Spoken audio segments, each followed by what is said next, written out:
more of the same? And if voters favor the status quo, what will that lead to in the coming months and years? We've taken over the Booth Playhouse in Founders Hall for this discussion. We have a live audience here.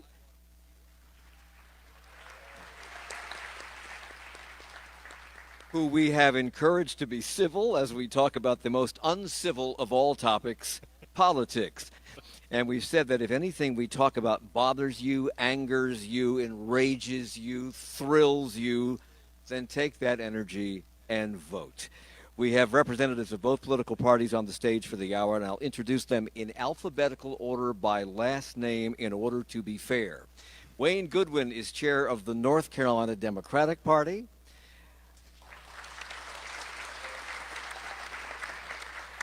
Robin Hayes is chair of the North Carolina Republican Party.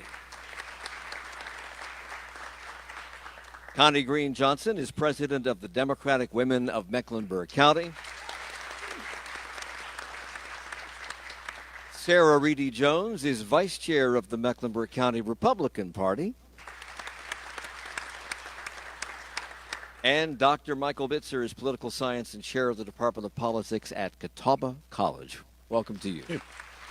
So, I want to go down the row of people associated with political parties and just get a quick yes or no answer. Is this the most important midterm election of our lifetime? Wayne? Yes. Yes. Yes. Absolutely yes. Why? I think you just said that. We're at stake with the supermajority here in North Carolina. We're at the stake of control of the House and the Senate. This is the reality that midterms tend to swing a certain way, and so that is why the premise of this blue wave, and so we're just hoping that maybe we can prevent that a little bit. Robin Hayes, why? Because there's never been such a difference between the two parties. At this point, you get to choose between jobs and mobs. Connie. I think you need to recruit a few more Republicans for your show, Mike. Connie. Well, I think it's the most important because I think if we would have a blue wave, we could bring some civility back to the state of North Carolina.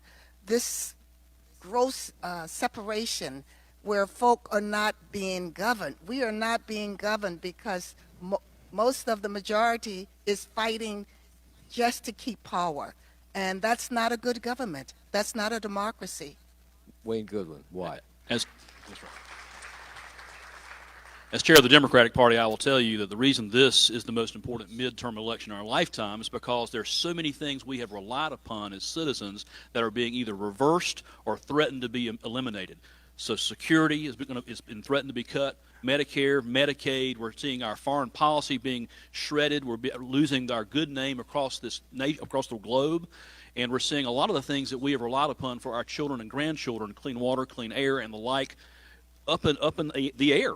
And that is very disturbing and angering, and I hope that we have a very clear decision at the voting booth this year. Excuse me for smiling, Mike, but I've been in this business for a long time. Sorry, what? I have been an elected official for a long time. Wayne and I have been friends for a long time. He knows as well as I do that when I was on the city council in the 70s, this is the same scare tactic that has no relevance to the lives that we live. Well, if Social Security were going to be taken away and Medicare, it would have been long gone by now. So let's raise this up a little bit. As long as we're talking about scare tactics, let me get Michael Bitzer into this because he's the nonpartisan viewer here. As long as we're talking about scare tactics and what's at stake in this election, is it mobs or jobs? Is that what it is, or is that a scare tactic? Well, modern politics today is all about anger, fear. If you can threaten the other side or threaten your base or get somebody fired up to say, we don't like this other party because whatever, that has become now the norm of our politics. It is unfortunately what we call in political science affective polarization. I hate the other party, so I'm going to go out and vote, rather than I support my party, I want my candidates to win. It's unfortunate. It's part of our polarization. I think what you have heard from the representatives of the political parties is a perfect example of where we see this divide, and oftentimes the perspectives and the viewpoints that neither side can necessarily agree I'm on. not going to ask you how we got here. I'm going to ask you why we got here, because there have been Democrats and Republicans for a very long time, and before that there were Whigs and Federalist, anti-federalist. So have we been here before where each side hates the other, can't talk to the other, can't live in the same house with the other? And how did we get out of that? We have been in this situation before, Federalists versus Anti-Federalists, the Civil War, 1968. The anger and the resentment and the concerns and the negativity is there because of us, because of individuals, because of human behavior. I unfortunately do not know how we get out of this unless people are willing to acknowledge the other side, to say that there is a sense of compromise. I'm not going to get 100% of what I want. That's compromise. And I don't think that we necessarily have that because the parties have sorted themselves. We used to talk about Southern conservative Democrats and Rockefeller Republicans. They don't exist anymore in today's political environment. Robin Hayes, you were in Congress what years? 1999 till 98 till 2009. Was it different then? It was. There were a lot of disagreements about policy issues, but we had more time to get along. And just to kind of counter what Professor Bitzer said, we had a wonderful experience recently. The RNC in the 2020 Republican Convention chose Charlotte. And it was because a tremendous number of citizens, some in the political arena, business, the arts, they came together. Mayor Vi Lyles, and she's been criticized soundly by some, put an approach together. It wasn't just about compromise. It was about working together, showing what spirit exists in Charlotte and in North Carolina, so that people coming here and the 15,000 press credentials, which will be issued around the world, which is 10,000 more than the Super Bowl, by the way, can show who we, as Charlotteans, Mecklenburg, surrounding counties, South Carolina, are. And again, these kind of things are happening. Don't want to take a shot at the drive-by media, but they'd rather not write about planes landing. So I don't think that got the coverage in terms of people getting along that it should. Really had a great experience. So a Washington Post survey shows that most voters have a favorable view of one party and a negative view of the other. But 10% say they dislike both parties, while voters in that group say they prefer the Democratic candidates in their districts by 15 points. Wayne, does that put a smile on your face? Well, I was attracted to being active in politics and to public service because of the hope and faith in our country and our state. And I still believe that we can return to what we have been, and that is working together. But it is for a lot of reasons. We have seen the hyper-partisanship magnified. I mean, with all due respect to Chairman Hayes over there, he mentioned jobs and mobs first. I was not going to go there. But unfortunately, we have seen, because of the changes in our lifestyles, changes in our way we view media, there's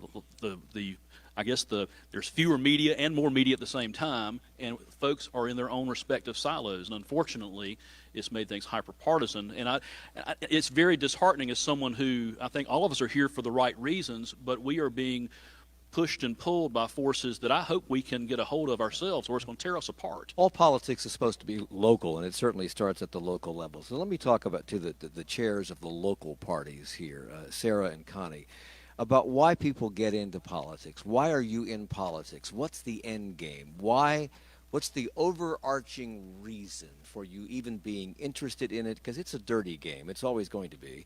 What are you trying to achieve? Absolutely. I'm a 5'1" girl. I can't get too dirty and scrappy, but what I like to do is fundamentally think that at the end of the day that the Republican policies will advance our country forward. And I'd like to have that idealistic idea that that libertarian side, that kind of leave us alone, give us those fiscal abilities to grow and to be private citizens and to make our country a better place. And so we try to make it as local as possible here in Mecklenburg County. The fact that we have fielded people to run for all of our offices here locally is a huge step. The fact that we have people that believe in a spectrum of things, that we have a 25-year-old female running for state senate, that we have just such a variety of people that genuinely believe in the Republican fundamentals, and they feel that their way, at the end of the day, advances their causes more. So, Connie, I hear idealism from your Republican counterpart. Why are you doing this?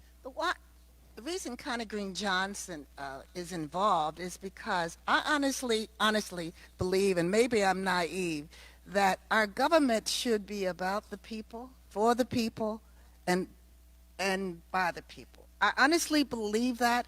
I moved to North Carolina because I have some marvelous grandchildren, and I want them to come back after being in college, being part of this state. When I relocated to North Carolina in 2006, it was a progressive state. And I didn't see the divide as much as I see it now. And just the fact, or the conversation that that one party, because I do honestly believe in a two-party, three-party system. I think that's what America is all about. But when you have a party that really thinks of another party as a mob, that in itself creates a real negative kind of approach to the thought process. I know that I'm not a mobster or a thug, and I don't want, but. So, Michael, where is this? But I wanted to So say something else. Okay, very quickly. Can I? Yeah, sure. Like, for instance, I was really upset about the RNC 2020 coming to Charlotte, not because you're a Republican, because what I saw in Charlottesville. I was more bothered by that I didn't want Charlotte to be the city that would be destroyed because of all of the issues that happened. This young innocent girl got killed. And then someone that is in leadership says that there were good people on one side and bad on the other. That's ludicrous. So we have a minute left. How did we go from the fifth grade civics lesson and what politics is about in America from Sarah to this mean-spiritedness being referenced by Connie over here about things that actually did happen? She's not making this up. How did we get here? Why are we so angry? I think a lot of it is about we have sorted ourselves into like-minded communities and like-minded parties. There's a lot of ideological coherency within both the Democratic and the Republican Party nowadays, but we also tend to talk to people that think and vote like us, and we don't get out of our bubbles. And things have gotten substantially meaner, and when we come back, we'll talk about that aspect of politics today as we head into the midterms on Charlotte Talks from the Booth Playhouse.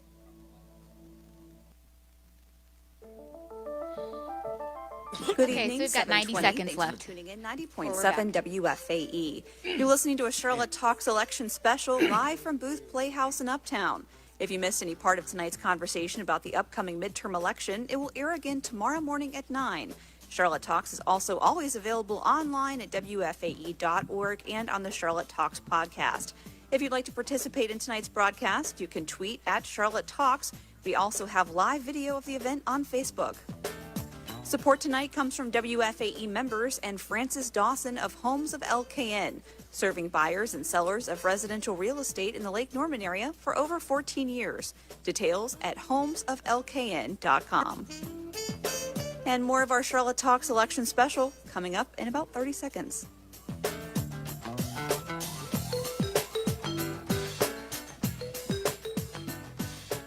So we've got 30 seconds left, and just a reminder, if you can put your phones on silent, that'll be fine. I know you want to have them on because you want to tweet, that kind of thing, that's fine, but you can have them silent. Fly, fight, and win!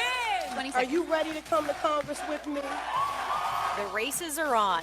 Make NPR your roadmap to the state-by-state battles that will decide the balance of power in Washington. Critical elections, essential coverage, NPR News. Coverage you can count on from 90.7 WFAE, Charlotte's NPR news source. It's Charlotte Talks on Listener Funded, 90.7 WFAE and 90.3 WFHE. I'm Mike Collins. We're at the Booth Playhouse tonight for a discussion in front of a live audience about the state of American politics. As we head into the midterms, I want you to know, those of you listening at home, that in the break, Robin Hayes, the chair of the North Carolina Republican Party, was in a civil conversation for at least a minute with Connie Green Johnson, president of the Democratic Women of Mecklenburg County. They're both up here, along with Sarah Reedy Jones, vice chair of the Mecklenburg County GOP, and Wayne Goodwin, chair of the North Carolina Democratic Party, and Michael Bitzer, who's with the Catawba College. Our politics have gotten, it seems, at least to me, substantially meaner over the last several years, with one side warning that a victory by the other side would be the worst thing in the history of the republic. President Trump has said, and I quote, "Democrats want to raise your taxes and impose socialism. They want to take away your health care, destroy the Second Amendment, and throw open the borders to deadly drugs and vicious gangs. Democrats," he says, "have become the party of crime." In 2008, Robin Hayes asserted that liberals hate real Americans that work and accomplish and achieve and believe in God. When politicians... May I correct the record? Sure. That is not what I said. But I've read all these corrections back and liberals forth. hate it when people go to work and worship God and do the things that they need to do. I don't hate anybody. I recommend that anybody eliminate that from their vocabulary. It's a word that has no place in our society. And again... So tell me what you said again. I said, in a joking manner, Okay. at a McCain rally, that liberals hate it when folks go to work and have jobs and go to church and go hunting and do things like that. Okay, There's a lot of difference in saying I hate liberals. Okay. Which Well, is I don't think I said that. foolish. I said that you said liberals hate real Americans that work and accomplish and achieve and believe in God. All right, let's leave it at that because we're splitting hairs. So, Michael, is it helpful to the cause of America when things like that are said? Because Democrats have probably said equal things about Republicans. No, No? not like that. No. I stand corrected. Yeah, Audience they say has much pitchforks. worse, Mike. Audience has pitchforks. Yeah. Go ahead, Michael. I think anger is helpful for mobilization and energizing, and putting a sense of fear has become the new predominant motivator in our politics. And it is unfortunate. It is destructive of the ideals of trying to make a more perfect union. We recognized early on with the founding that we could never create a perfect union. We say a more perfect union. And I think the danger in today's politics is that both sides are trying to create their perfect union to the exclusion of the other side.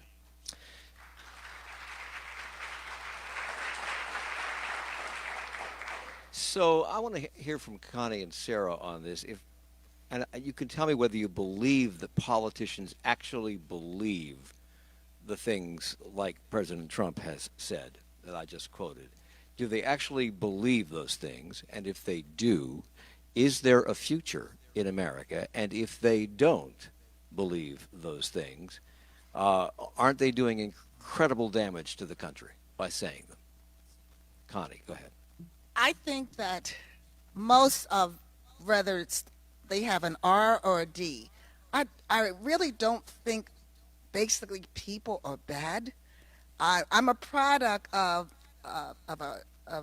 ethnic group that was part of slavery, and if everybody that had slaves or even looked different didn't help Sojourner Truth to bring folk to a free area of the United States, then we would not be where we are today. We would still be slaves, maybe. So I don't think the Republicans are bad folk. I don't think the Democrats. But the point that I'm worried about is that we have moved so far to this divide of them against them that we cannot pull back. But I'm positive in that as president of the Democratic Women have a tendency to do what? To be able to, we don't have as much testosterone, so we can sit down and we can have a meaningful discussion between this young lady and myself. I hugged her tonight because just the fact that there was another female in the room other than these men. So I felt comfortable about doing that. Connie, I don't. So what I want to say, I don't think that answered my question. Politicians are so good at not answering questions. I just said, do you think that politicians believe what they say when No. they say? Okay, you do not believe that. No. Do you believe that the president believes what he's saying when he says these things? As a Republican, do you believe it? I believe that President Trump has done an amazing job of mobilizing people in a way that we've never seen before.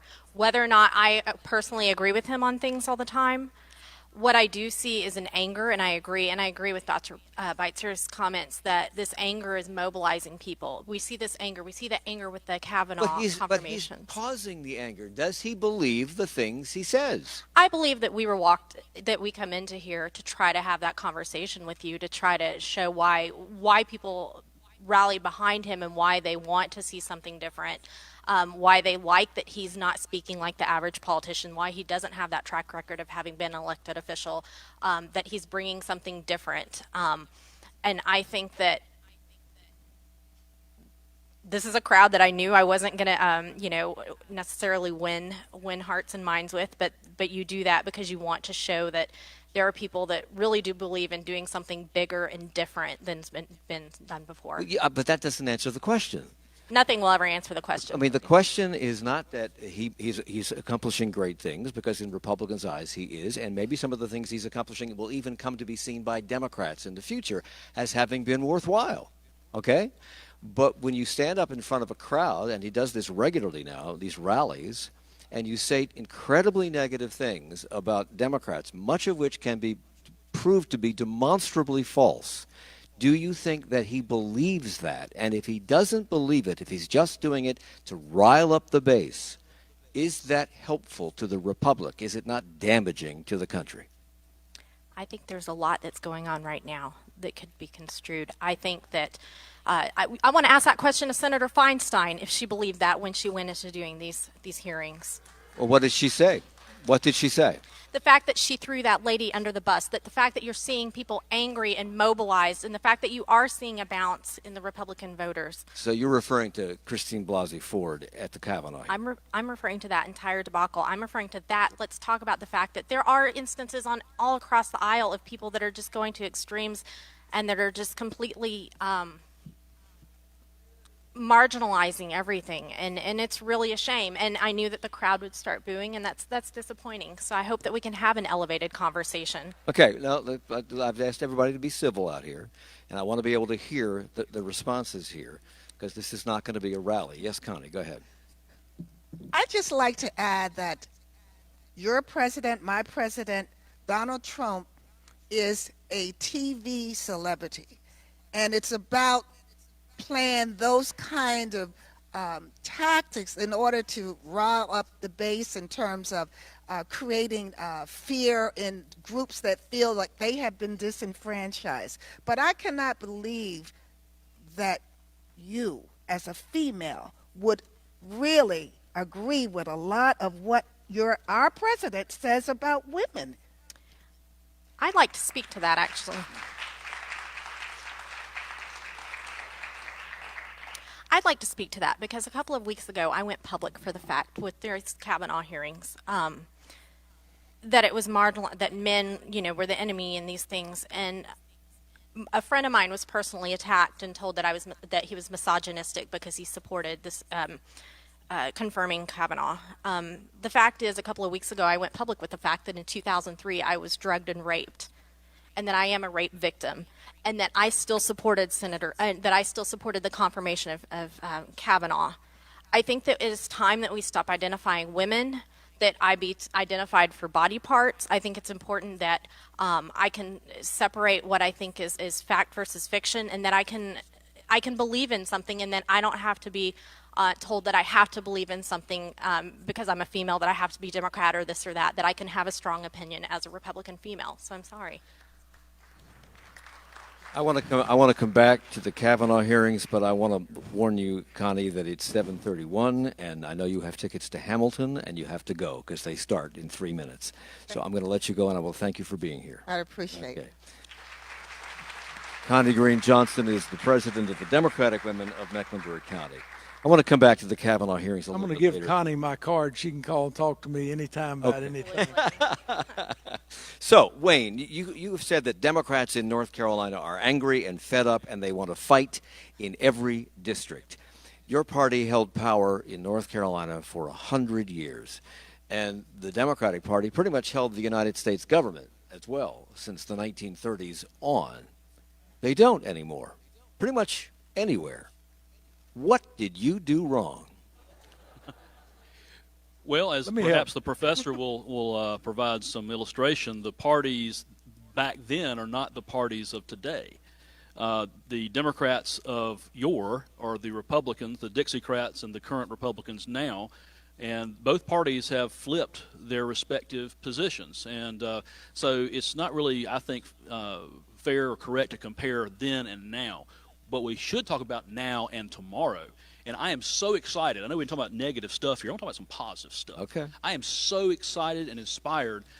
4 candidates that are persons of color that are running. We have 7 candidates that are LGBTQ. We have a diverse slate of candidates that reflect North Carolina. And I think both parties are better off, and our state and nation are better off, when the two parties reflect our people and not divide our people. So,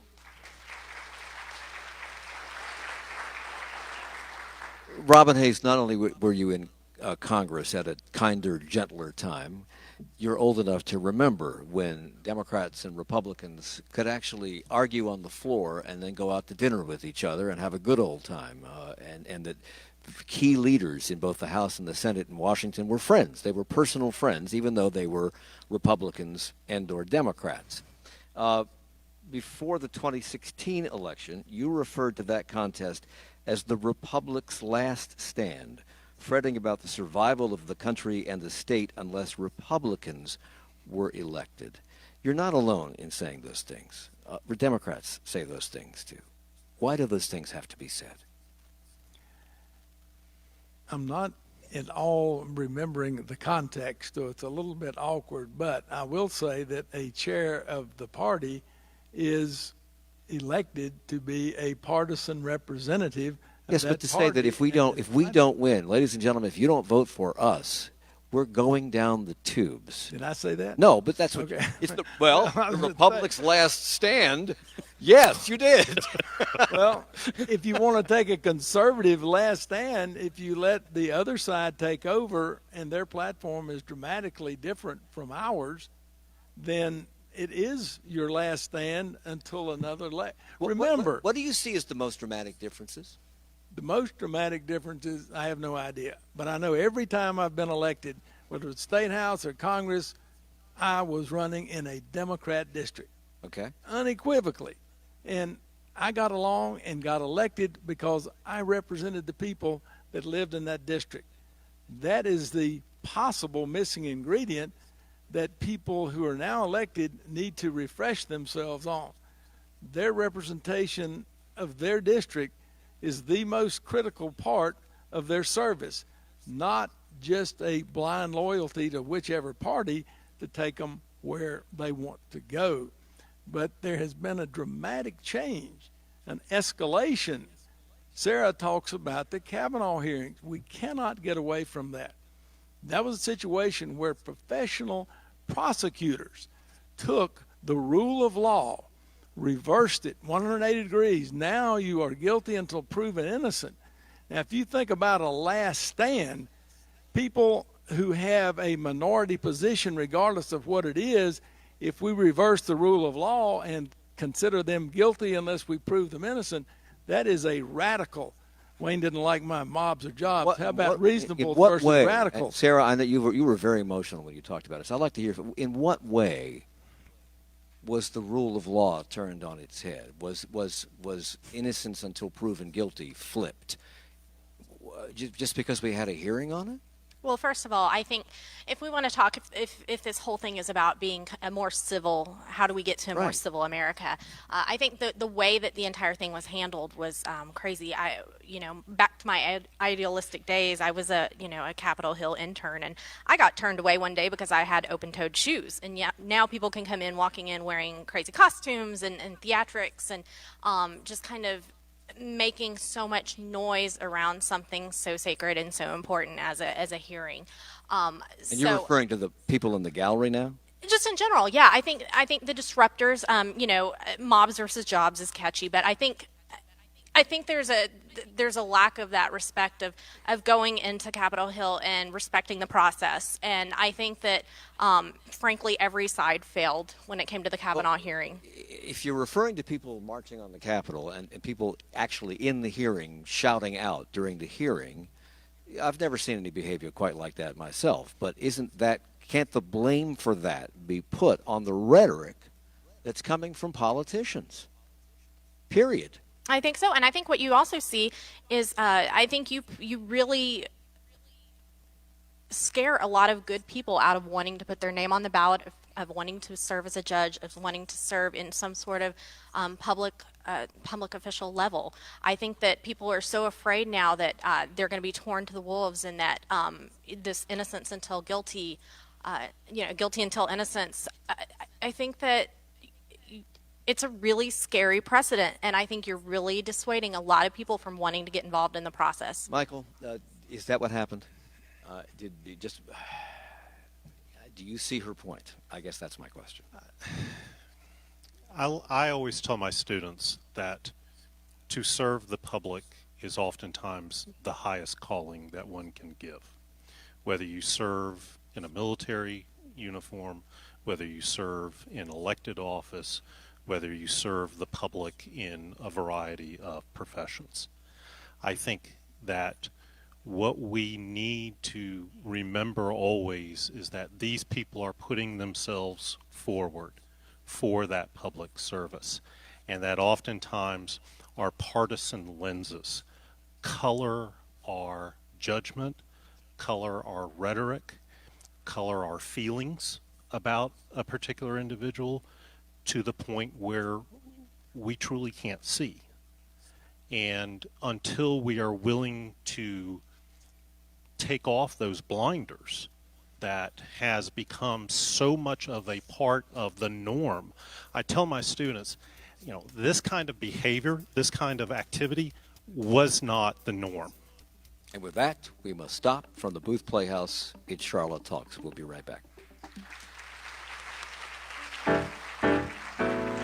It's 7:40. Good evening. You're listening to a Charlotte Talks election Okay, so this is special, another live 90-second from break. Booth Playhouse in Uptown. If you missed any part of tonight's conversation about the upcoming midterm election, it will air again tomorrow morning at 9. Charlotte Talks is also always available online at WFAE.org and on the Charlotte Talks podcast.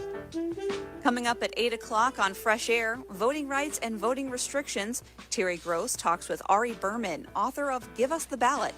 He says 24 states have implemented new restrictions disproportionately affecting minorities, ranging from requiring voter IDs to closing polling places. He'll also tell us about the 7 states where efforts are being made to expand voting rights. Join Fresh Air coming up next at 8. And more of our Charlotte Talks election special coming up in about 30 seconds. Stay with us.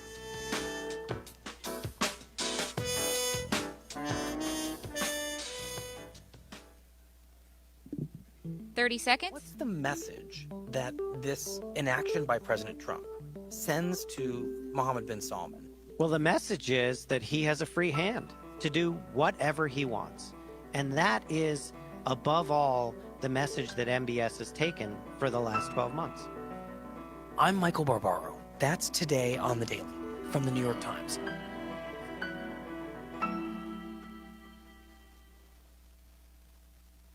From the Booth Playhouse in Founders Hall at Charlotte Talks on WFAE and WFHE, I'm Mike Collins. Dr. Michael Bitzer is with us, chair of the Department of Politics at Catawba College. Wayne Goodwin is the chair of the North Carolina Democratic Party, and to his left, oddly enough,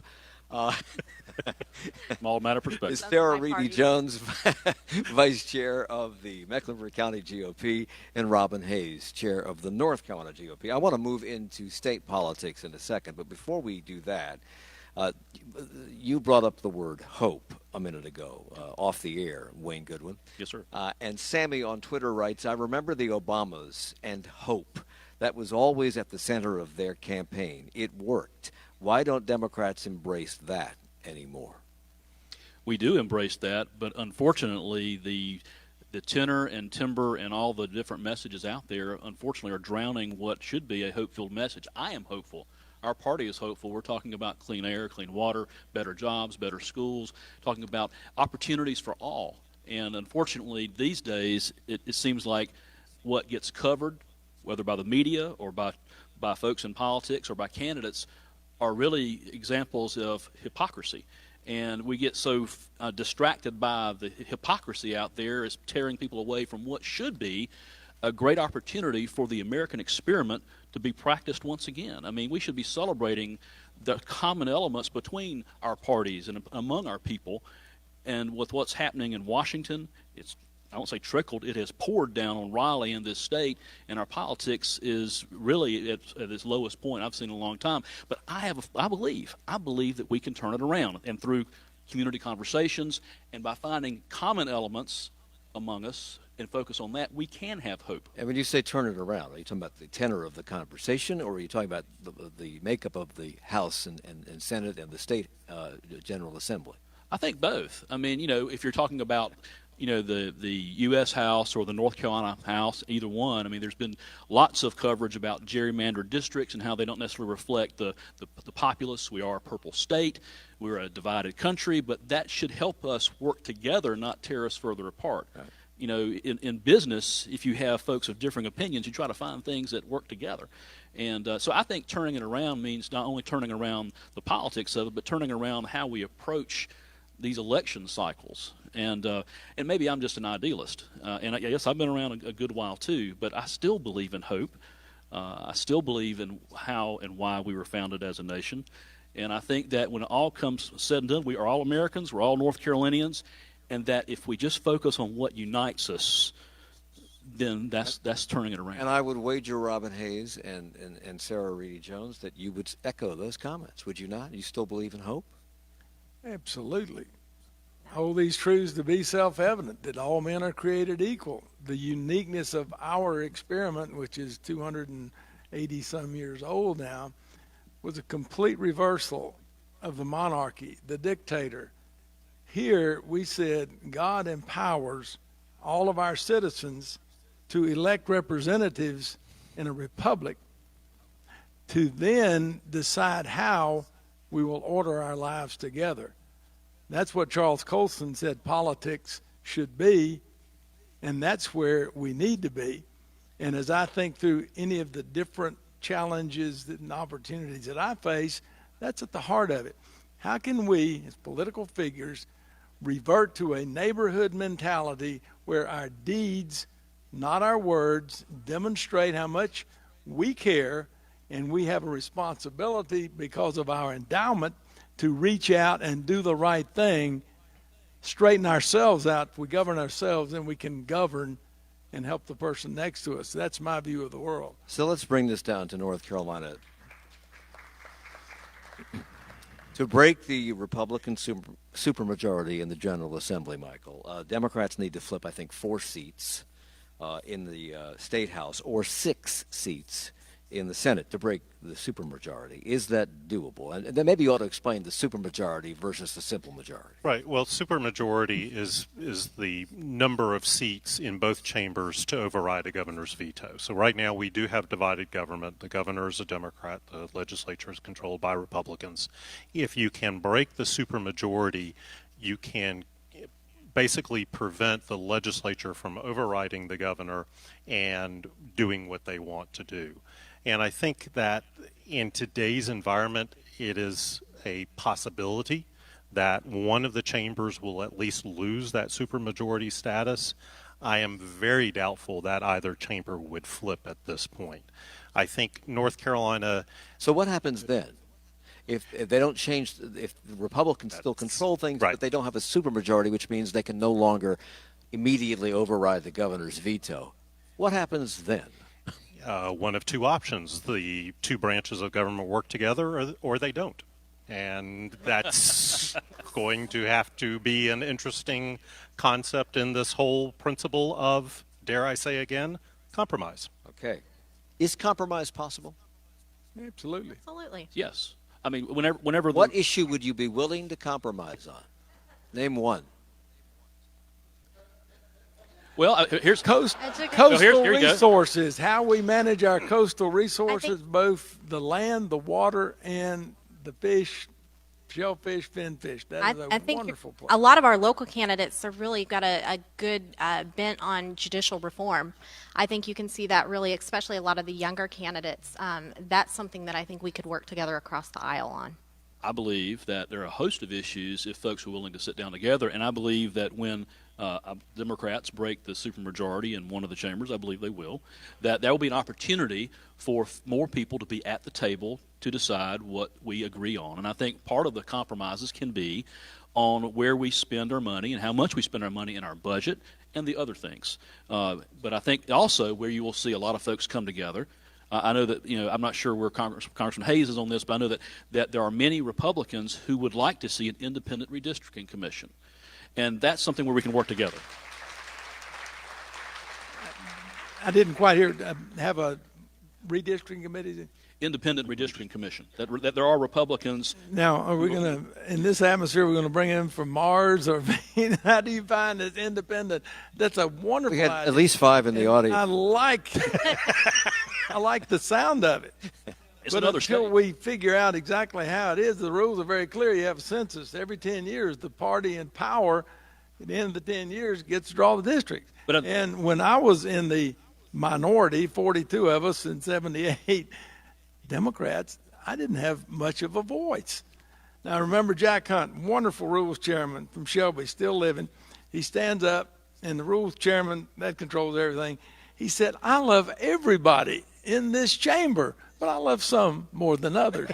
And that's a classic example. Again, well back then, I was 11 back then, but back then, I wasn't born back then. Back then, even then, the Democrats, when they were in the majority, they would still make sure that there was a substantial number of districts that were reflective of the minority, and they gave Republicans seats on committees. Right now, because of the supermajority, Democrats are shut out. That's not good for either party. Because imagine if things flip. It would hurt me, and I would come out and say to my Democrats, if you did the same thing Republicans are doing, shame. Would it be fair? Would it be fair to say, Michael, that the Democrats, the Republicans rather, having been in the wilderness for, 50, 100 years, have participated in a little overreach? I think that one could describe it in that manner. I think one could describe it as we are finally in power, so by God, we're going to use it. Okay. And they wanted to put their stamp on North Carolina. Right. And that is the power of governing. You get to enshrine, develop, create your vision of what society should be. That's the point of governance. So if the supermajority is broken in the General Assembly, if Democrats take control of the United States House of Representatives, what message do Republicans take from that? Sure. Go ahead. I think Robin the Hayes. message is people are fed up with politics as we see it today. Why can't we just get along? That's the message. It's a good question. I think we can. And to pay Wayne a little homage to his business about that, I was the first Republican to ever put an amendment on a Democrat appropriations bill in the minority. Now, they were all shocked. We were all shocked. But we can go back to those days when you were 11. So Democrats have been thinking about getting back into power for years. I believe, at least in North Carolina, you have recruited 170 candidates. You've actually fielded candidates in all 170 legislative districts for the first time in what? History. In history. For any party in this state. So that means that, at least among Democrats, you people are raring to go. But if you don't take the supermajority, if you don't flip something, what message does that send you? That we pick ourselves up, we dust ourselves off, and we live to fight another day. Because the next election starts the day after this one. And Isn't that part of the problem?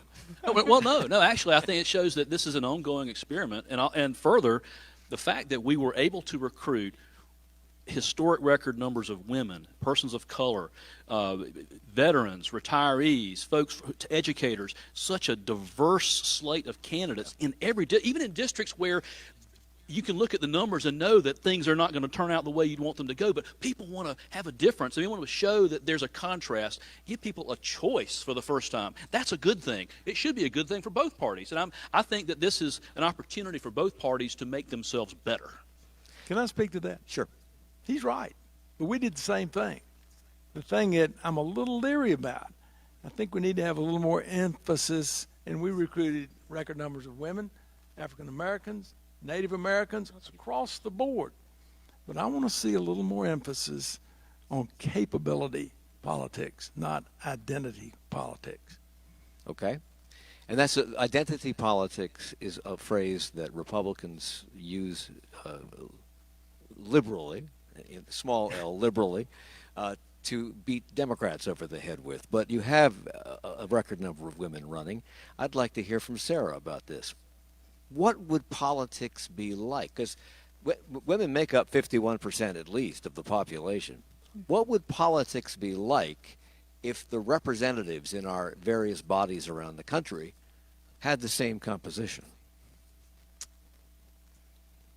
I think that going back to the idea of I like substance. I don't care how that person, it's the person of substance and what they can bring to that elected position. I think that we get too far into the weeds on this identity politics. I am very thrilled. I am 100% backing all of our candidates. My job as the vice chair of the county party here is to support all of our candidates on the ballot in Mecklenburg County, and I'm very thrilled with that. I think that they bring a higher level of thought, of ideas, of diverse background, but I think that they bring strong ideas to what we get elected here. I think we get so far into the weeds of worrying about this identity politics, and I'm focused just on that local ballot of getting strong people elected. At some point, though, identity politics also goes to the party. So in a nutshell, in a paragraph or two, tell me what Republicans bring to the table in North Carolina and or nationally that should be appealing to all voters. What we are doing is this Carolina comeback. What we are doing is putting more money in your pocket. What we're doing is enacting these policies that are making this a business-friendly state so that people can come in here and move here. We're having at something like 115 millennials a day are moving to Charlotte. It's unbelievable. 1,000 people a day are moving here. So we are making policies that make us a business-friendly environment. And we are making policies that make individuals, households, be more viable, more substantial, and make us better than our parents' generation. Same question, Wayne Goodwin. Give me your elevator speech for Democrats. What do you offer?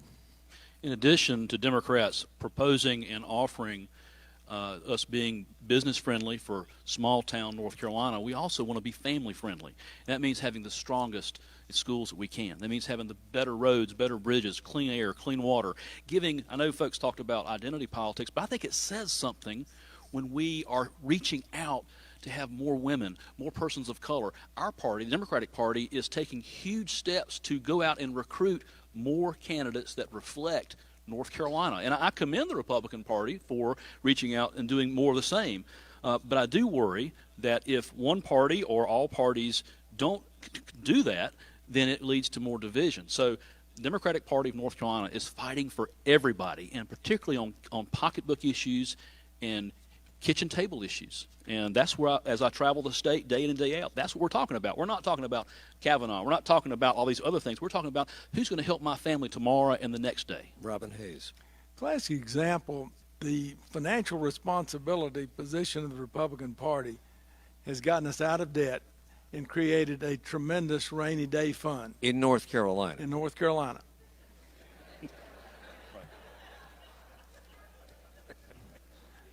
I'm going to get Mike Collins on my side one of these days. I'm just pointing out the obvious. Well, I missed it. We're talking about North Carolina. That was your entry. Okay. We have a huge rainy day fund. We had a horrible pair of hurricanes that needed to be dealt with. Had we not had those rainy day funds, we could not respond as well as we have. Now, Governor Cooper said, no, we put too much money. But Governor Cooper has done a great job of working with the Republican legislature to meet the needs of North Carolinians. And you get the last word. Robin Hayes, chair of the North Carolina GOP, along with Sarah Reedy Jones, vice chair of the Mecklenburg County GOP.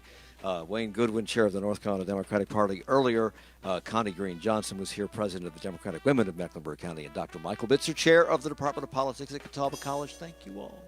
Thank you. Thank you. Charlotte Talks with Mike Collins is a production of Not